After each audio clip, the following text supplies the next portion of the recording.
साथियों, मैं फिर से आप सभी का स्वागत करता हूं मित्रवत क्लासेस में। हम अपने क्लास को आगे बढ़ाएंगे।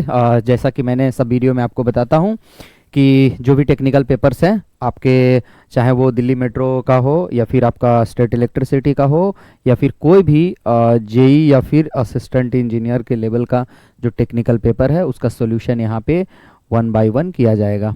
ठीक है, तो हम लोग आते हैं क्वेश्चन नंबर 179 तक हो गया था हम लोग का। हम लोग आते हैं क्वेश्चन नंबर 180 पे। ठीक है, देखिए इस टाइप का क्वेश्चन आपको एग्जाम में देखने को मिलते हैं और इसका तरीका है ज़्यादा मतलब सिंपल सा तरीका है, हम जो पढ़े हैं उसी से ये क्वेश्चन बन जाएगा। पूछा है, आपको वहाँ से विजिबल होगा द डायमेंशन ऑफ रेजिस्टेंस। देखिए अच्छा क्वेश्चन है, द डायमेंशन ऑफ रेजिस्टेंस पूछा जा रहा है और इसमें 4 ऑप्शंस दिए हुए हैं। तो क्या करेंगे, कैसे निकालेंगे डायमेंशन ऑफ रेजिस्टेंस? तो देखिए हम लोग क्या करेंगे, रेजिस्टेंस हम लोग को क्या पता है, रो एल अपॉन एरिया। ठीक है, और रो क्या है आपका, रेजिस्टिविटी। तो रो एल अपॉन एरिया, आपको इसमें से क्या क्या दिख रहा है देखिएगा ध्यान से, इसको बनाने का तरीका मैं बता दे रहा हूँ रेजिस्टेंस का। यहाँ पे आपको दिख रहा है एम्पियर करंट दिख रहा है। एम्पियर देखिए चारों ऑप्शन में है, तो हम क्या करेंगे, पहले हम इस पे चले जाएंगे कि जिसमें एम्पियर आए तो रेजिस्टेंस V अपॉन आई हम लिखते हैं, V अपॉन आई। तो रेजिस्टेंस मतलब एम्पियर आने के लिए, एम्पियर लाने के लिए ये फॉर्मूला यूज करना जरूरी हो जाएगा। तो बेसिकली हम यहाँ से रोयल अपॉन एरिया से भी लिख सकते थे, इसका डायमेंशन, इसका डायमेंशन, इसका डायमेंशन, पर पता चला कि हाँ आंसर कोई मिल नहीं रहा है। ठीक है, तो हम क्या करेंगे कि एम्पियर, ए फॉर एरिया नहीं याद रखिएगा, एरिया का जब भी आएगा तो मीटर स्क्वायर में आएगा। ठीक है, अगर ये मीटर स्क्वायर में तो L square, sorry L square में आएगा। ए स्क्वायर है मतलब ये एम्पियर का है, ये ध्यान दीजिएगा, ये गलती नहीं कीजिएगा एग्जाम में।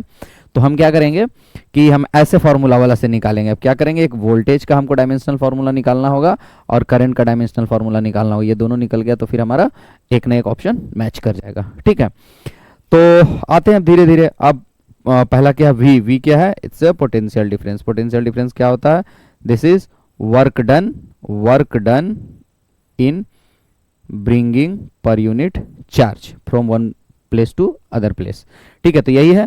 अब यहाँ तक तो हो गया। चलिए पहले मैं वोल्टेज का निकाले तो फिर करंट का, दोनों को डिवाइड कर देंगे, आंसर आ जाएगा। तो वर्क डन क्या होता है, work done is nothing but force dot displacement. ठीक है, फिजिक्स में पढ़ा हुआ फोर्स डॉट डिस्प्लेसमेंट। और क्यू क्या होता है, Q equals to I into T. Q equals to क्या होता है, आई इंटू टी। आई किस लिए लिख रहे हैं, क्योंकि यहाँ भी आई है तो सबको आई में लेके चले आएंगे। ठीक है, कभी कभी क्यू में भी रहेगा, कुलॉम में भी, तो मतलब क्यू में अगर रहेगा तो क्यू में लाएंगे, आई में मतलब एम्पियर में तो सबको एम्पियर में चेंज कर देते हैं। तो पहले कितना हो गया आपका, सिर्फ वोल्टेज का। फोर्स क्या होता है, मास इंटू एक्सेलरेशन, यही ना एक्सेलरेशन, मीटर पर सेकेंड स्क्वायर।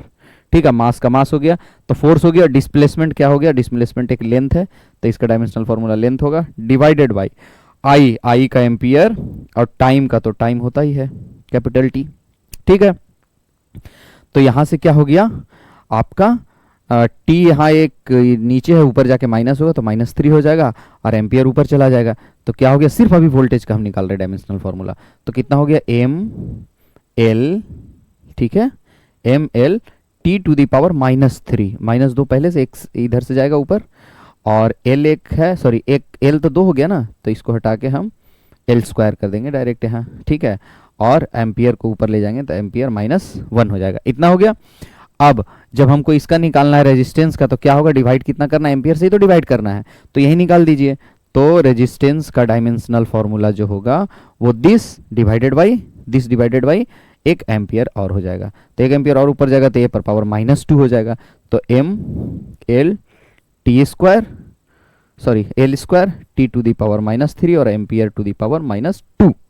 तो इसमें कौन सा ऑप्शन है, देखिए तो ऑप्शन कौन सा मैच कर रहा है, एक बार देख लीजिए, M L square T to the power -3 A to the power -2। तो this must be the right answer. तो आपका हो गया, आपका ये क्वेश्चन सॉल्व हो गया।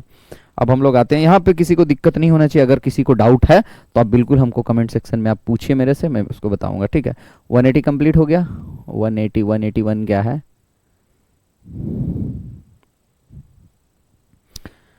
ठीक है, तो इसमें अभी क्वेश्चन पूछा है। ठीक है, वो यही ऑप्शन है इसका, इसे देख सकते हैं, इस आंसर से कोई मतलब नहीं इतना। ठीक है, 181 क्वेश्चन नंबर 181 पे आते हैं हम लोग। ये पूछा हुआ आपका आरआरबी पटना इलाहाबाद। ठीक है, तो क्वेश्चन क्या कहता है देखते हैं। Which has a higher resistance, which has a higher resistance. एक है 2 kilowatt electric heater, 2 kilowatt electric bulb heater और 200 watt filament bulb, both marked two. ठीक है, बोला कि दो हमारे पास हीटर है, H1 है, क्वेश्चन कुछ नहीं है, ये बोला कि एक H1 है हमारे पास।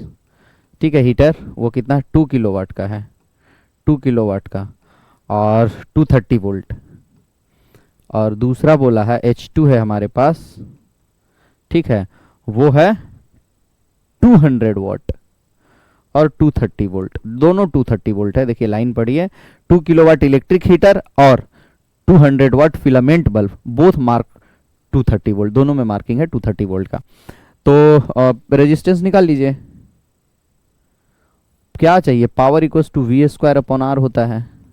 ठीक है, तो वी स्क्वायर अपॉन आर होता है, इसमें सब पता है, पावर भी पता है, वोल्टेज पता है, तो रेजिस्टेंस निकल जाएगा।